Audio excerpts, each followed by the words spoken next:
सभापती महोदय, राज्यामध्ये प्रधानमंत्री पीक विम्याच्या योजना राबवण्यात आहे। यामधून मागील 9 वर्षांमध्ये साधारणतः आपण जर विचार केला तर 37,500 कोटी रुपयापेक्षा जास्त नुकसान भरपाई ही माझ्या या राज्यातील शेतकऱ्यांना देण्यात आलेली आहे।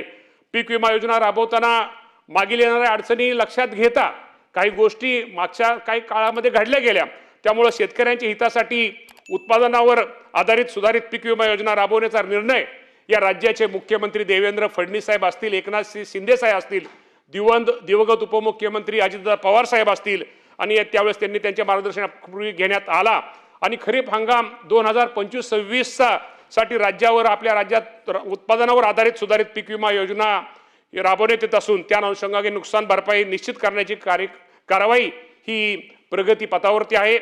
राज्यामध्ये बीड पॅटर्न 80-110 मॉडेलवर आधारित पीक विमा योजना राबवण्यात येत असून त्यास पीक विमा कंपन्यांच्या नफ्यावरती विमा हप्त्याच्या तुलनेने 20% निर्बंध घातलेले आहेत।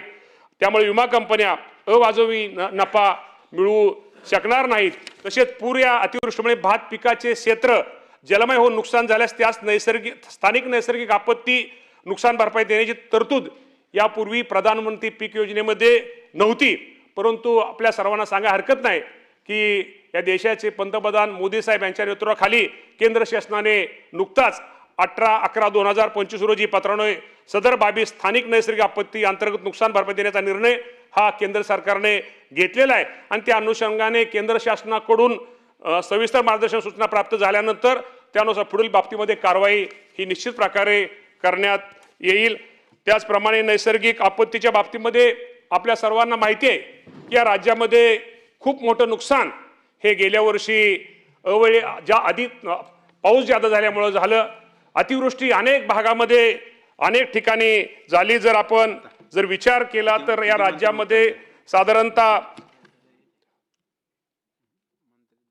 राज्यामध्ये साधारणतः फेब्रुवारी 2025 ते डिसेंबर 2025 या कालावधीमध्ये साधारणतः या राज्यामध्ये 1,36,00,000 शेतकऱ्यांना अतिवृष्टीचा फटका बसला आणि क्षेत्राचा जर विचार करायचा झाला तर 1,06,00,000 हेक्टरवरती या शेतकऱ्यांचं नुकसान हे माझ्या शेतकऱ्यांचं झालं।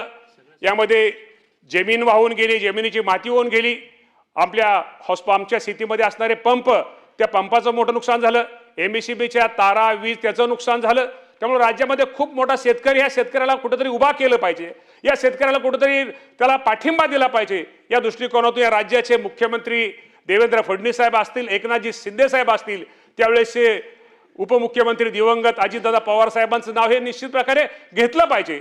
दादांनी यावेळेस आपण यातनं माझ्या शेतकऱ्यांना साधारणतः नुकसान भरपाई म्हणून 10,563 आणि बियाणे इत्यादी करता 9,611 अशी 20,194 कोटी रुपयाची मदत आपण त्यांना तिथं जाहीर केली आणि त्यापैकी 15,661 कोटी रुपयाची शासनाने ते पैसे वितरित केलेले आहेत।